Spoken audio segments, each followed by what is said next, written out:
नमस्कार किसान भाइयों, स्वागत है आपका आज के विशेष कार्यक्रम में। आज हमारा जो विशेष कार्यक्रम है वो केंद्रित है कृषि के बदलाव के 8 वर्ष पर। जी हाँ, कृषि ने बहुत आगे तरक्की की है, आगे काम किया है। हम देखते हैं कि हमारा जो भारत देश है वो कृषि प्रधान देश है। बिल्कुल, नील क्रांति हो, हमारी दुग्ध क्रांति हो, हमारी हरित क्रांति हो, इससे आगे बढ़ते हुए आज हम जैविक खेती और प्राकृतिक खेती की ओर अग्रसर हो चुके हैं। मध्य प्रदेश की अगर हम बात करें तो कृषि कर्मण अवार्ड जैसे पुरस्कारों से हमारे मध्य प्रदेश को सम्मानित किया गया है और इसकी सारा श्रेय जाता है वो जाता है हमारे मध्य प्रदेश के किसानों को, जिन्होंने नए नए आधुनिक तरीकों से अपने आप को आगे बढ़ाया है, स्टार्टअप किया है और आगे बदलते चले गए हैं। उत्पादन बढ़ा है, लाभ बढ़ा है और व्यवसाय एक अच्छी तरह से उन्नत तरीके से आगे बढ़ा है। और इन्हीं सब विषयों पे बात करने के लिए हमारे साथ बहुत सारे हमारे किसान हमारे साथ में हैं, जो विदिशा से आए हैं, सिहोरा से आए हैं, सीहोर से हैं और हमारे फंदा जिलों से भी हैं। मतलब हमारे यहाँ सब लोग यहाँ पर बैठे हुए हैं और हमारे साथ विशेषज्ञ के तौर पर उपस्थित हैं डॉक्टर विजय अग्रवाल, वैज्ञानिक उद्यानिकी हैं और हम इनका स्वागत करते हैं। सर, बहुत बहुत स्वागत है आपका। सर, हमारा जो प्रदेश है निरंतर आगे बढ़ा है, निरंतर आगे काम कर रहा है और अगर हम पिछले 8 वर्षों को देखते हैं तो किस तरह के बदलाव आपने कृषि के क्षेत्रों में देखे, क्या दृष्टि में आप देखते हैं? देखिए, जैसा कि आपने बोला कि विगत 8 वर्षों की बात करें तो हमारा जो प्रदेश है भारत में एक अग्रणी राज्य कहलाता है, अग्रणी प्रदेश कहलाता है, जो कृषि के क्षेत्र में बहुत नित नए आयाम खड़े कर रहा है। चाहे दलहनों की बात करते हैं, चाहे तिलहन की बात करते हैं। और इस समय चूंकि एक समय होता था कि हम उत्पादन भी अच्छे से नहीं कर पाते थे अपनी ज़रूरतों का, और आज हमारा प्रदेश इतना ज़्यादा उत्पादन करता है कि अधिशेष है हम दूसरे राज्यों में भेजते हैं, दूसरे प्रदेश के साथ साथ दूसरे देशों में भी हमारे इधर से जाता है जी। इसका सारा श्रेय हमारे किसान भाइयों को जाता है। हमारे किसान भाई नई तकनीक, जो पिछले 8 वर्षों में जो तकनीकें आई हैं, जो कृषि क्षेत्र में अनुसंधान के द्वारा बदलाव हुआ, उसको हमारे किसानों ने बिल्कुल अंगीकृत किया हुआ है। अगर हम बात करते हैं तो इसमें सबसे पहली बात आती है कि हमारा जो सिंचित रकबा है, क्योंकि भारत सरकार की और प्रदेश सरकार की कई सारी योजनाएं हैं, जो हमारा सिंचित क्षेत्र है उसमें बहुत सारा बदलाव आया है। जब सिंचाई के साधन उपलब्ध होते हैं तो निश्चित रूप से जो फसल होती है उसमें विविधीकरण होता है। तो हमारा जो उत्पादन बढ़ने का और किसानों की आय बढ़ने का सबसे बड़ा कारण जो हमारी समझ में है कि विविधीकरण बहुत हुआ है। किसान जो अपनी प्रमुख फसलें थी उनके साथ साथ उद्यानिकी फसलों की तरफ, औषधीय फसलों की तरफ भी जा रहे हैं। आज हम देखते हैं कि प्रदेश में पिछले 8 सालों में उद्यानिकी फसलें और जो औषधि फसलें विशेषकर, उसमें नंबर 1 का स्थान भी हासिल किया है। बिल्कुल, बिल्कुल। और इसके साथ साथ जो तकनीकी बदलाव इस समय आए हैं, चाहे वो किस्मों की बात करें तो आज एक समय हुआ करता था जब हम ज़्यादा उत्पादन पे ध्यान देते थे, लेकिन आज के समय में हम गुणवत्ता पे ध्यान देते हैं। बहुत सारी अनुसंधान से ऐसी किस्में आई हैं जिनकी गुणवत्ता अच्छी है और जिनकी बाजार में मांग बहुत अच्छी है। तो एक किसानों ने उसे स्वीकार किया, उसे अपनाया। दूसरा, तकनीकी क्षेत्र की अगर बात करते हैं तो यंत्रीकरण ने बहुत बड़ा बदलाव लिया है। पहले एक समय होता था कि हम लोग ट्रैक्टर पे ही ज़्यादा निर्भर हुआ करते थे कृषि के क्षेत्र में। आजकल बहुत सारे आधुनिक जो यंत्र हैं, चाहे वो रोटावेटर की बात करते हैं, वेजिटेबल ट्रांसप्लांटर की बात करते हैं, या फिर हमारा जो सोयाबीन को बोने का जो नया तरीका है, रेस प्लांटर वगैरह, ये सब चीज़ों के आने से भी कृषि में बहुत बदलाव आए। और आज अगर वर्तमान में आप देखते हैं तो ड्रोन जैसी पद्धति भी हमारे किसान बहुत तेजी से अपना रहे हैं। तो इस तरह से कहना चाहिए। और इसके बाद अभी कुछ ही समय में आप देखते हैं भारत सरकार का एक बहुत अच्छा इनिशिएटिव रहा है कि जो उर्वरक है उनका नियंत्रित उपयोग करने के लिए आप देखते हैं कि घुलनशील अवस्था में नैनो यूरिया जैसी भी चीजें आई हैं, जो हमारे बिल्कुल नीम लेपित यूरिया, नैनो यूरिया। तो ये बदलाव है कहीं ना कहीं जो हमारे किसान उसको स्वीकार कर रहे हैं और उससे अपने प्रदेश की और साथ में स्वयं की भी आमदनी को बढ़ा रहे हैं। बिल्कुल, बहुत अच्छी बात आपने बताई। बिल्कुल सही कह रहे हैं कि हमारे जो किसान हैं उन्होंने तकनीकों को अपनाया है, फिर वो चाहे यंत्रीकरण की बात हो, चाहे वो प्रोसेसिंग यूनिट्स की बात हो। हम इन किसानों की जो कहना चाहिए उन्नति की गाथा है, हम उन्हीं के मुंह से सुनना चाहते हैं, उनकी सफलता की कहानी उन्हीं की जुबानी सुनना चाहेंगे। तो क्यों ना हम अपने किसानों से भी बातचीत करना शुरू करते हैं। हम बात करना चाहेंगे आपसे राजेश कुमार वर्मा जी। जीरो टिलेज एक पद्धति से खेती हो रही है और आप इस पे बहुत अच्छा काम कर रहे हैं, बताइए जरा थोड़ा अपने बारे में। और सभी को नमस्कार, मैं राजेश कुमार दांगी कॉलोनी सीहोर से हूँ और मैं पिछले 3 सालों से जीरो टिलेज पे काम कर रहा हूँ। किसान भाइयों, मैंने जब शुरुआत की, मेरे घर में शुरुआत की, जब मैं अपने पिताजी के पास गया कि मैं इस तरह से इस खेती को करना चाहता हूँ, तो मेरे पिताजी ने मुझे बताया कि ये कोई तरीका है, बड़े बड़े घास, बड़े बड़े कचरे में तुम कैसे खेती करोगे। तो मुझे डांट करके उन्होंने भगाया, कहा कि नहीं, हम ऐसा नहीं करने देंगे। लेकिन मैंने जबरदस्ती उनको कहा कि मैं उत्पादन ज़्यादा करके दिखाऊंगा, ये मेरा वादा है। उनको भरोसे में लिया, 1 एकड़ में मैंने शुरुआत की और धीरे धीरे करके आज ICR इंदौर, CIA भोपाल, बीट साइंस जबलपुर, सारी संस्थाओं, विज्ञान केंद्र और सबको लेकर के मैं साथ में आगे बढ़ा। आज जो है 75 किसानों के पास मेरा ये शुरुआत थी और 75 डिमांस्ट्रेशन मैंने लगाए। इसमें मैंने BBF मशीन का इस्तेमाल किया। BBF मशीन के द्वारा हमने जो है कम लागत में अधिक उत्पादन, हमारी ये पहली प्राथमिकता थी। जो कि खेती में कई प्रकार के खर्चे हम लोग किसान भाइयों करते थे, वो खर्चे हमने सारे बचाए।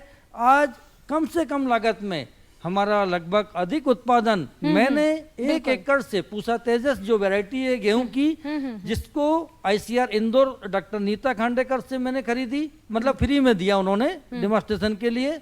और वो डेमोन्स्ट्रेशन के द्वारा ही मैंने जिले के सारे किसानों को फायदा पहुंचाना चालू किया। मेरे सारे कृषक धीरे धीरे करके अपने ब्रीडर सीड और फाउंडेशन सीड की ओर बढ़ते जा रहे हैं।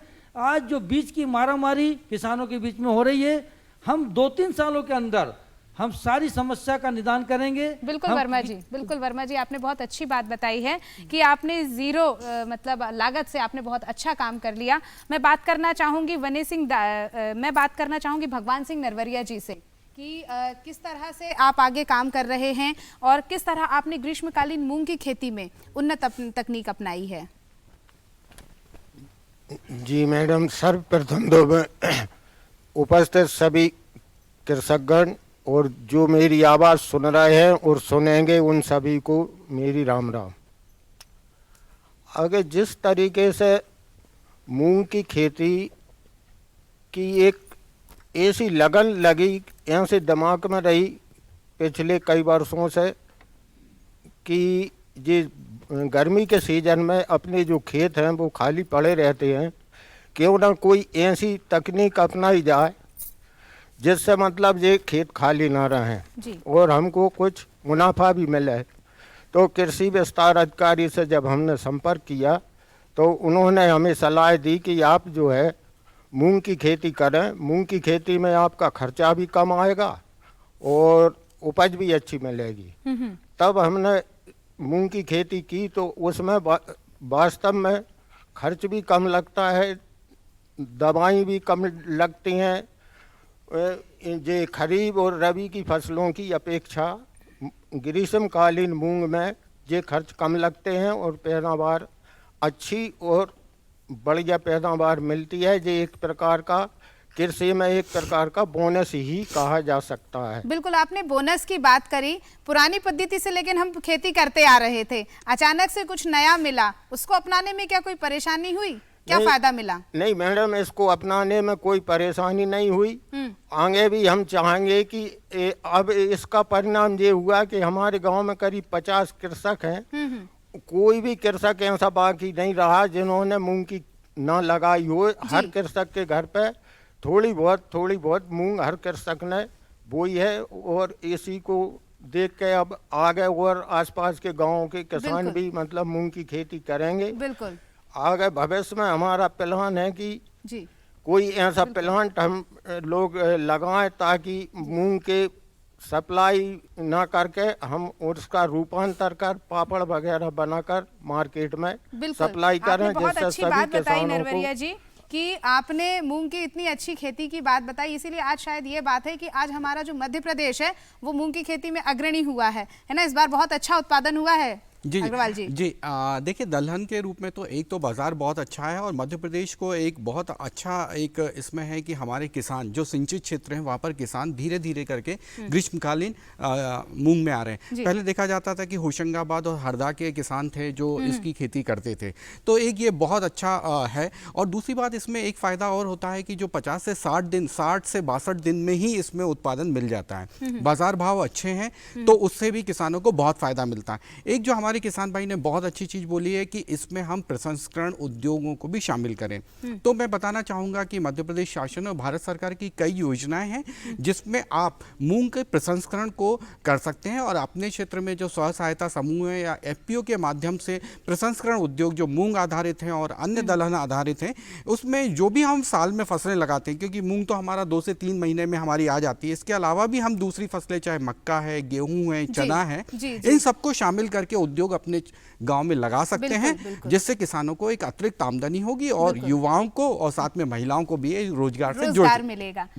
मिश्री लाल जी, अब हम आपसे बात करना चाहेंगे कि मिश्री लाल जी, कैसे आप अपने काम किए हैं, आपने संघर्ष किया है, इसके बारे में बताएं। मैं मिश्री लाल राजपूत, निवासी ग्राम खजूरी कला, जिला भोपाल, मध्य प्रदेश। मेरे द्वारा विभिन्न नवाचार खेती में किए जा रहे हैं। मेरे द्वारा ट्राइकोडर्मा उत्पादन किया जा रहा है जो कि जैविक फफूंदनाशक है। साथ में बेसिलस थुनिजेसस जो कि विभिन्न इल्लियों को मारता है, बैक्टीरिया है। साथ में बेवेरिया बेसियाना फफूंद है जो इल्लियों पे काम करता है। इस प्रकार से मेटाराइजियम का उत्पादन मैं करता हूँ। सुबियम तो उपयोग करता ही हूँ और अन्य किसानों को भी देता हूँ। इससे इंटीग्रेटेड पेस्ट मैनेजमेंट और ये सारी उपलब्धियाँ भारत सरकार का भारतीय कृषि अनुसंधान संस्थान पूसा नई दिल्ली द्वारा मुझे प्राप्त हुई है, जिसमें विभिन्न वैज्ञानिक गणों का योगदान है। और इसी तरह पूसा डिकम्पोजर का उपयोग करता हूँ और नए किस्मों के बीज उत्पादन भी कर रहा हूँ। बिल्कुल, बहुत अच्छी बात आपने बताई मिश्री लाल जी कि कई तरह से आप जो हैं वो उत्पादनों का अपना रहे हैं तरीकों को और उससे अपनी लाभ ले रहे हैं। धर्मेंद्र जी, आप बताएं आप अपने बारे में। मेरा नाम धर्मेंद्र सिंह राजपूत है। मैं ग्राम छोटी चुल्लाई, जिला देवास का किसान हूँ। अभी मैं मॉडल खेती और शासित यौगिक खेती, जो मैं गुजरात किसान टूर पे गया था, उसके तौर पर मैंने 2012 से मैंने एक नया रूप ज़िले में लागू किया। जो किसान एक खेती पर निर्भर रहते कि गेहूं बो देते, मैंने थोड़े थोड़े रकबे में करीब 8 तरह की खेती बोई। गेहूं हो गया, चना हो गया, आलू हो गया, लहसुन हो गया, प्याज हो गया, धनिया हो गया, मेथी हो गया। इस तरह से मैंने एक नया रूप दिया ज़िले में मॉडल और शासित यौगिक खेती। इस पे क्या एक खेती पे निर्भर रहते किसान लॉस हो जाती है, कभी गेहूं का भाव नहीं आता, कभी ओले पाले गिर जाते। अधिक से अधिक मॉडल और मिश्रित खेती, आलू और लहसुन और प्याज और जिसके बाद मेथी और जिसके बाद 8 तरह की खेती मैंने की। और मैंने जैविक खेती पे एक अभियान चलाया वर्मी कंपोस्ट का हमारे ज़िले में, जो अधिक से अधिक सब किसानों को वर्मी कंपोस्ट बनवाए। जिसके बाद हमने नरवैया ना चलाने गेहूं में किसान आग लगाते खापे पे, जिसके बाद उस पर हमने एक अभियान चलाया कि आप आग मत लगाए, जैसे अपनी ज़मीन माता पूरी भूमि नष्ट हो जाए, जैसे ईंट पकाते ऐसी पूरी ज़मीन जल जाती है। उस पर भी मैं काम कर रहा हूँ। जिसके बाद किसानों को मिट्टी परीक्षण करवाया, उन्नत बीज, प्रमाणित बीज और अधिक से अधिक पेड़ पौधे मेरे खेत के आसपास, पूरे खेत के मैंने नींबू है, आम है, जाफल है, सीताफल है, पूरे खेत की मेड़ खाली रहती थी, उस पर भी मैंने पौधारोपण किया। और माननीय सिंहस्थ में नशा मुक्ति का भी मैंने एक काम किया था। अवधेश्वरन गिरी और मुख्यमंत्री शिवराज सिंह जी ने मुझे राज्य स्तरीय का अवार्ड दिया और भोपाल में बिट्टन मार्केट और मोदी जी ने भी मुझे सम्मानित किया गया। क्या बात है, बहुत अच्छी बात आपने बताई धर्मेंद्र जी की आपको सम्मानित भी किया गया है। बिल्कुल आप सम्मान के पात्र हैं। हम आगे भी चर्चा जारी रखेंगे, लेकिन फिलहाल अभी हम लेते हैं एक छोटा सा अंतराल।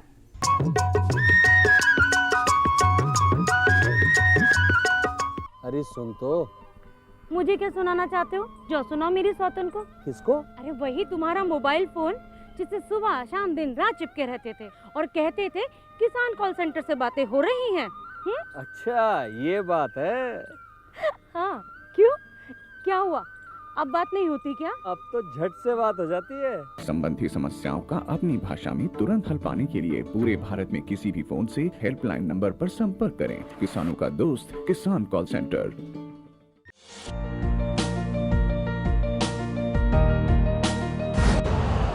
यूरिया का स्वदेशी उत्पादन 70 लाख टन बढ़ाने के लिए 6 उर्वरक संयंत्रों का उद्धार किया जा रहा है। FCIL के गोरखपुर, सिंदरी, तलचर और रामागुंडम संयंत्र, HFCL की बरौनी इकाई और BVFCL की नामरू फोर्थ। सोने पर सुहागा ये है कि देश में अब बनेगा सिर्फ नीम लेपित यूरिया, क्योंकि इससे होगा किसानों का फायदा ही फायदा। अनाज का उत्पादन 10% तक बढ़ेगा। बढ़ेगी 10 से 15% नाइट्रोजन क्षमता।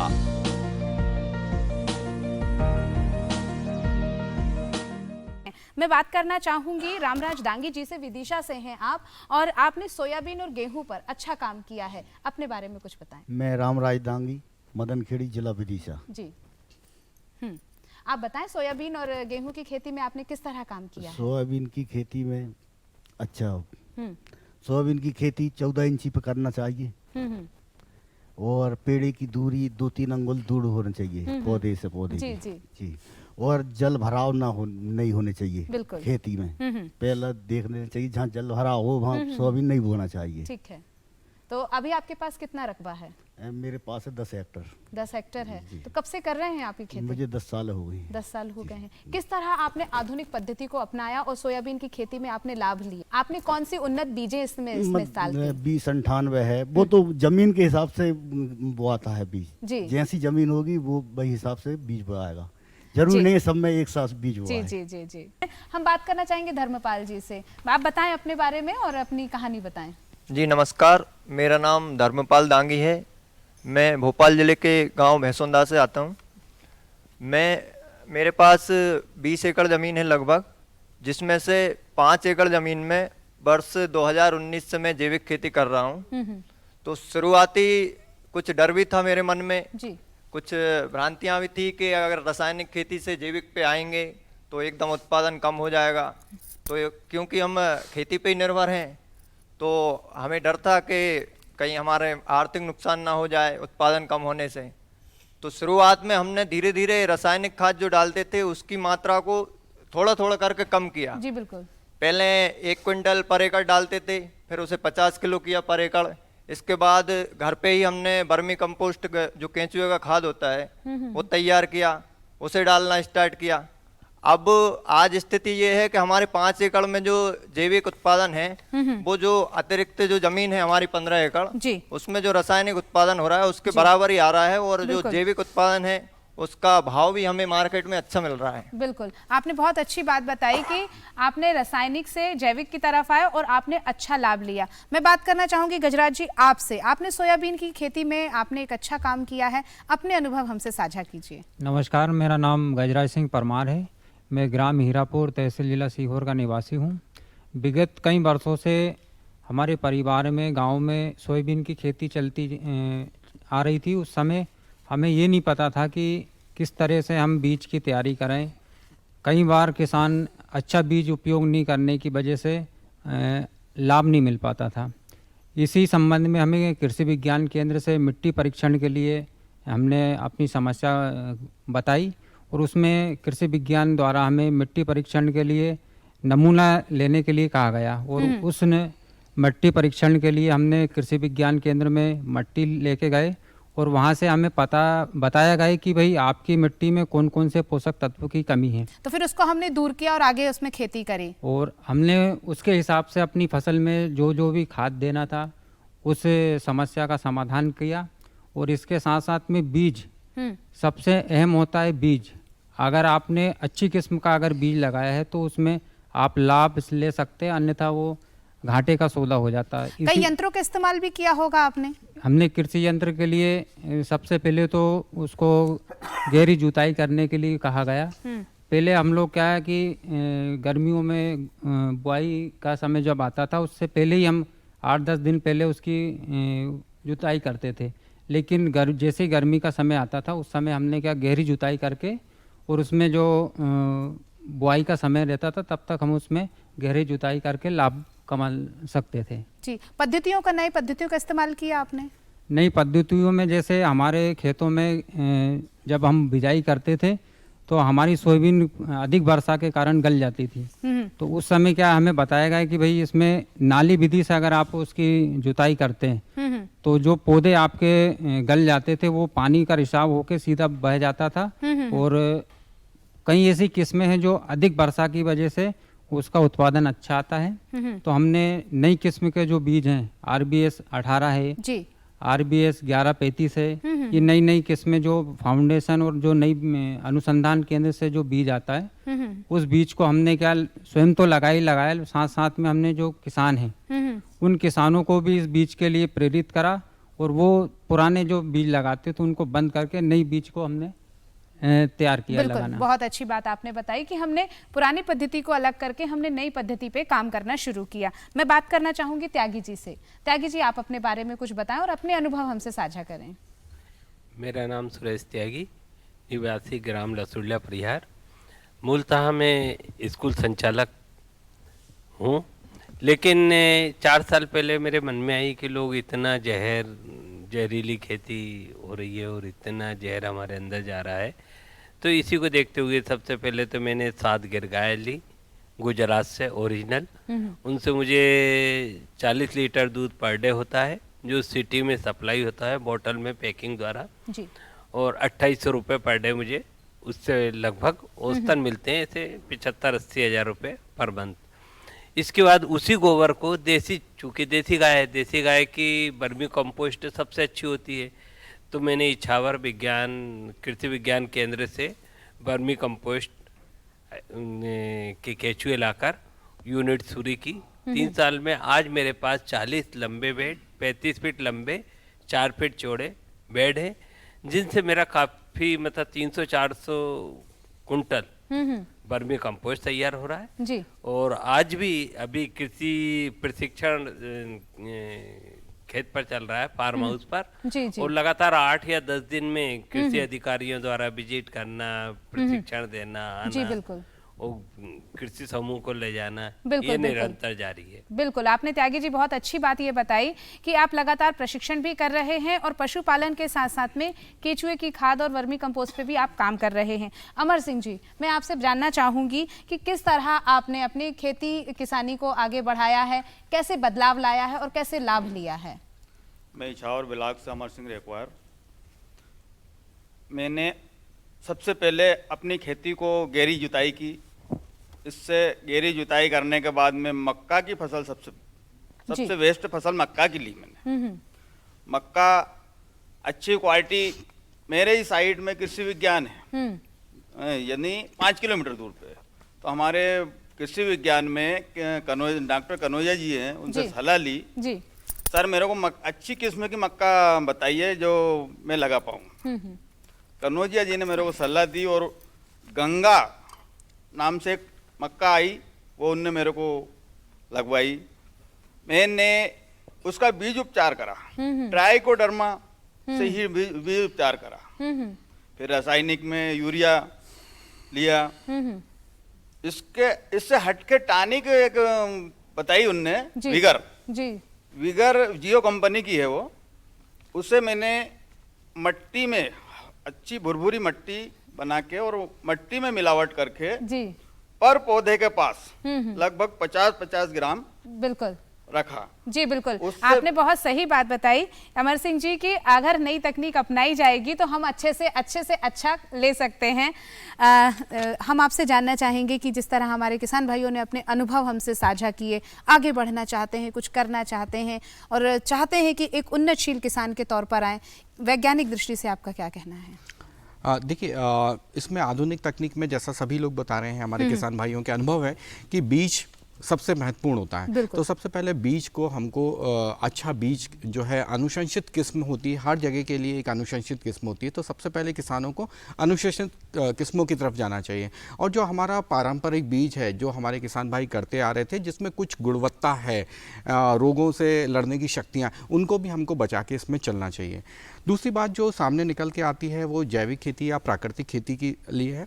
यहाँ पर जो किसानों के अनुभव रहे कि स्वयं खाद बना रहे हैं और खाद बनाकर अपने ही खेत में उपयोग करते हैं और साथ ही अपने किसानों को देते हैं। इससे एक फ़ायदा होता है कि जो उसमें लागत आती है, जो खाद पर हम लोग लागत लगाने वाले होते हैं उस पे नियंत्रण होता है, उसकी कमी होती है। तो कुल मिला के खेती जब भी फायदे का सौदा होती है जब हम उसमें होने वाले खर्चों में कटौती करें, आत्मनिर्भर बने, जिससे हमारा शुद्ध लाभ है वो बढ़ेगा। तो हमारे किसान भाई वो कर रहे हैं और उन्हीं किसान भाई जो इस क्षेत्र में आगे जा रहे हैं उन्हीं से ये अनुरोध रहेगा कि वो अपने भी दूसरे साथी हैं उनको भी इसके लिए प्रेरित प्रेरित करें। करें। बिल्कुल दूसरों को भी प्रेरणा दें और खुद भी आगे बढ़ते रहें, यही हम उम्मीद करते हैं। तभी हमारा जो देश है, प्रदेश है, वो आगे बढ़ेगा और एक अच्छा नाम कमाएगा और खेती के व्यवसाय में बहुत ज़्यादा लाभ कमाएगा।